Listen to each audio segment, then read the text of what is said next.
anestesiari. Esnatzen da eta ispilua jartzen diote. Ispiluan bere burua ikusten duenean, animaliak antzematen du bere antzeko zerbait dagoela, ez? Baina zerbait horrek marka bat dauka, berak bere buruan ezagutzen ez duen marka bat. Animaliak bere buruari begiratzen baldin badio, marka hori topatu nahian, orduan pasatu froga. Konturatu da horra horrean dagoen ispilikoa eta bera bakarra direla, eta beraz kontzientzia dauka. Darwinen esperimentuetan oinarrituta egin zuten froga hau, eta iruditu zitzaien bere sasoian aurkikuntza zientifiko ikaragarri bat egin zutela, ez? Frogatuta geratu zen zientifiko hauen ustez, gu ez garela kontzientzia daukagun animali bakarra. Gero, hala ere, konturatu ziren, hori ezin dela norabait modu horretan orokortu, froga ez dela imperfektua ikuste zuten ez dela. Txakurra, esate baterako, erdi daltonikoak dira, oso gaizki ikusten dute, beraz ez dute espirituaren froga pasatzen, baina gai dira, esate baterako, haien txizaren usaina beste askoren artean ezagutzeko. Txakur batek jartzen dizkiozu 40 gernu desberdin eta kapaz da berea zein den ezagutzeko. Nik egia esan, ez dakit nirea ezagutuko nuke. Zer esanik ez beste 40 idazleren artean, ez? Denak imaginatzen ditut sarkorrak esango nuke, izan ere idazleren legoa urrunetik antzematen da zerbait da, baina oso antzekoak. Gure artean eta nioren zuten ez dagoen bitartean, idazleak uste dutena baina antzekoagoak haien artean, ez? Izan ere, idazleak azken batean gara, eta ez dut arroegia agertu nahi, baina idazleak gara persona batzuk ofiziozat daukagunak pentsan, eskolan 6 urterekin ikasten den gauza bat, pixkat hobeto egitea bataz bestekoa baina. Eta hori kasurik hoberenean, ez? Eta hori egitearen truke espero dugu, behar bada gure fantasiarik horrela deliranteenetan, egunen baten jasoko dugula telefono dei bat, igual Sueziatik esate baterako, ez? Eta emango dizkigutela, gutxi gora bera $1.000.000, eta gure izena jarriko dutela Nobel sarien galerian, ez? Unibertsuaz dugun ezagutza aldatu duen fisiko baten izenaren ondoan, esate baterako, edo minbizia sendatu duen medikuren baten ondoan, edo mendeetako gatazkaren bat konponbidean jarri duen persona baten ondoan Nobel sari duenen, edo bakearen Nobel sari duen ondoan, ez? Beraz, ni neu eskintzateke saiatuko 40 idazleren artean bataren edo bestearen txisa edo gernuan ezberdintzen izan ere, komendatzen dizuet ez hurbiltzea horren beste idazle baten gana haren gernua usantzeko esan. Gainera, nik neuk bereziki ez daukat gaitasun handirik usaina desberdintzeko. Horretan, ispiluen antza daukat, izan ere ispiluek ez daukate usaimenik eta ez dakite esate baterako musikarik egiten.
urraren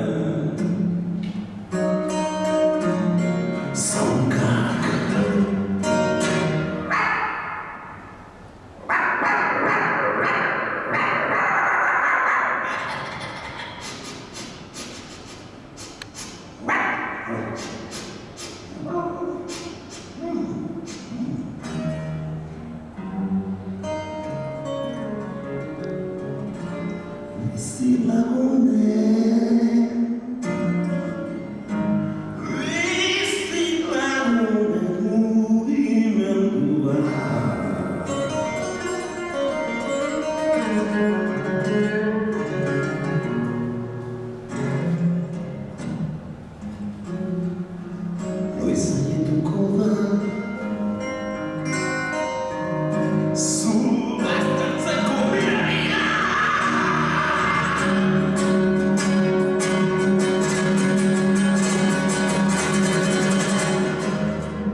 Judu bat hiltzen denean, estali egiten dira etxeko ispilu guztiak. Xiba, edo doluak irauten duen bitartean. Banidadea osatzeko egiten da. Gorputz fisikoaren irudia gugandik atentzeko. Geure irudiari begiratu gabe otoi egiteko. Jainkoaren itxura hartuta sortu garen ordu joaten garenean, jainkoaren isla da galdu egiten dena. Eta beste edozein isla soberan da. Asko dira, erametako ispiluen inguruko superstizioak. Umetan, adibidez, gure Irramuma Desideri Narriaga Bermeo mendatako sorginak, esaten ez diren gauean, ez da jola ispiluari begiratu behar. Ba ez da. Ez ote da, berak esaten ez dira, beste aldeko norbait agertuko. Halako esankeria asko zituen gure Amuma Desik, gure aitaren amuma alegia. Bere familia, eta ez neure ere bai, ezkerti ziren ez izenez mundakan. Eta bitxia da, ze ezkerti erratira, ispiluan bezala idazten duten ume gehienak. Ispiluan bezala idaztea fenomeno estoiko bada eta kuriosoa ere bai, ez da arduratzeko modukoa, baina gertatzen da, 5-6 urte bitarte horretan bereziki haur batzuk alderantziz idazten dutela. Alegia, ispilu batekin ondo irakurtzeko moduan idazten dutela. Askotan, esan bezala ume ezkertiarrak izaten dira, eta eskubitik ezkerrera idazten ikasteko orduan nahasi egiten dira. Bada, helduaroan ere, halako nolabait esatearen gaitasuna mantendu duen personanik ere, jolas modura esate baterako edo kode sekretu baten modura ere bai, ezta? Tartean idazle batek, Federico Cruz Belgezenak, Baskoniaren idazleak. Saiatu nahi baduzue ispiluan bezala idazten, baina ez da gauza bat ere erraza. Ilargian ere, gure satelitean bada ispilurik, ez dakitak izuen Neil Armstrongek, oinak utzetako lekutik oso hurbil metro gutxira ispilu bat dago. Ispilu batzuko beto esan da. Zertarako jarri zituzten NASAko astronautek ispilu horrek, laser argiarekin esperimentu zientifiko bat egiteko. Esperimentua nahiko erraza da, azaltzen bintzak erraztatan, zintzerik ez dakik guretzen baita ere. Bidali egiten da izti bat lurretik ispilua dagoen koordenada horietara ilargira. Eta beraz, modu horretan dakigu, laserrak ikusita zenbat denbora tardatzen duen berriz lurrera bueltatzen zenbat segundu tardatzen dituen, zer distantzia dagoen, zentimetrotaraino ere, gure lurretik, gure satelitera legean lurretik ilargira. Esperimentu hau bide batez esan da, edo nork egin lezake bere etxean, baldin eta ispiluen koordenadak ezagutzen baldin baditu, nasaren gurean egin arrastua dagokitzea, eta jakina laser izpi bat bere etxean baldin badauka hori ere. Dakizuen ez dago lagun asko esaten duena ez ginela inoiz ilargiari buruz. Eta beraz, pentsatzen dut esperimentu honen kontrari izango dutela teoriarik edo asaltzen duenik ez, esango dutenik, ez dakit, laserrak ez direla filagarriak edo ilargien izpilua badaudela, baina ez dakit, estralurtarra jarri zituztela, ez dakit. Aldrin eta Armstrong ilargiera jaitsi ziren Eagle izeneko kapsula batean, eta egun batez gutxi gora bera bakarrik itxaron behar izan zuen Collinsek Kolumbian, inork bizi izan duen bakardaderik pentsa absolutuenean. Gure planetaren gravitate eremutik kanpora, estasunean, ilargia antxe begira, lagunakan, beraztain. Terroreak janda egoztela etortu du ordu askotan, uste zuen lagunak hil egingo zitzaizkiola, bidai hartan, ez direla ilargitik espaziontzerako maniobrak egiteko gai izango, eta pentsatzen zuen lurrera bakarrak itzuli beharko zela. Nolabait betiko madarikatuta bezala. Zorionez, hirurak ongi itzuli ziren, eta esperientzia beldurgarriak ez duen antzan psikologikoki gehiegi eragin. Ilargira joan ziren guztietatik izan ere Michael Collins da lurreko bizitzara horretara berriz hobekien moldatu izan dena. Izan ere Aldrinek arazoak izan zituen, larriak ere bai depresioarekin eta alkoholismoarekin. Eta Armstrong urte luzeetan egin zen mundutik guztiz erretiratuta. Bestalde normala ere bai, ez? Pentsa, lehertuta egon behar zuen izango itxatua. Trompeta modu horretan jotzea, 7 turri irabaztea, eta gero ilargira joatea, persona batentzat askotzen. Akit oso txistutxakoa dela. Baina ez pentsa humore gehiagik daitekenik ispiluekin ez dut asmatu bintzat erretanetu jatea izango da behar dara. Liga horretan pentsatzen dut saria eman da dagoela, ez? Ez dakit akordatzen zareten sopatekan zoizteneko Marx anaien pelikula solagarri batekin. Momentu batean Groucho, guztion favoritoa pentsatzen dut, ispiluaren aurrean dago, eta aurrean dauka bere isla balitz bezala, bere itxurara janezita txiko berean aia. Orduan hasten dute lehia moduko bat bien artean, lortzen ote duten frogatzea beste persona batela eta ez ispilua. Ez dakit nola apurtzen zen ispilua horreko sekuentzian, baina lasai ez daudete, ez dut gaur ispilurik apurtuko, ez dut ikutuko ere, ezagutzen duzu superstizioa idazle batzat, 7 urtetan ez nuke Euskadi saririk irabazteko. Ispilu bat hau gan. Zorionez, tarte horretan denak imanzatuak irabazteko lituzke. Bide batez, ikertu nuen baitere ispiluak apurtzearen 7 urteko madarikazioaren superstizio horren inguruan ere. Teoria asko daude, ez dakit oso filarmorriak dute diren. Bat, esaten dute esate baterako Bernardo filarmorriena Venezian, 16. mendean, ispilu oso ongia jarrez diren boladan, ez? Jauregietan eta jartzen zituzten eta oso garestiak ziren. Egiten zituzten zilazko saklekin. Eta beraz, garbiketa lanak egiterakoan, pentsa alako bat apurtzen zuten langileek zigor handia izaten zuten. 7 urtez doan lan egitea. Ordutik esaten da, 7 urterako sorte txarra daukala ispilu aputzen da.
Besala, naikoa hori dago dena ez dago inoiz berririk.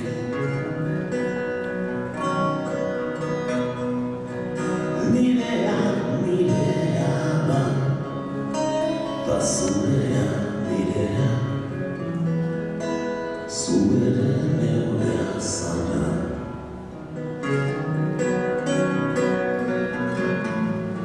Itzak bertzik ez dira, bakitzongi erranak, entzun nahi dituenarentzat.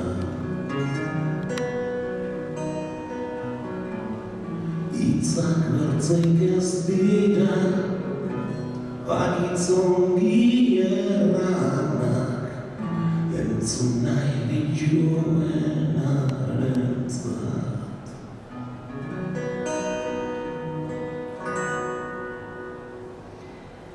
Harreman, nire ustez neurotikoa daukagu ispiluekin, azken batean geure buruarekin daukagunaren osantzekoa.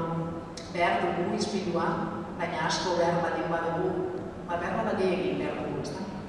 Narzisoren mitoak hasieran aipatzen duenak horretaz ohartarazten gaitu eta mito edatua da gainera literaturan hainbat forma hartu dituena, baita haur literaturan ere.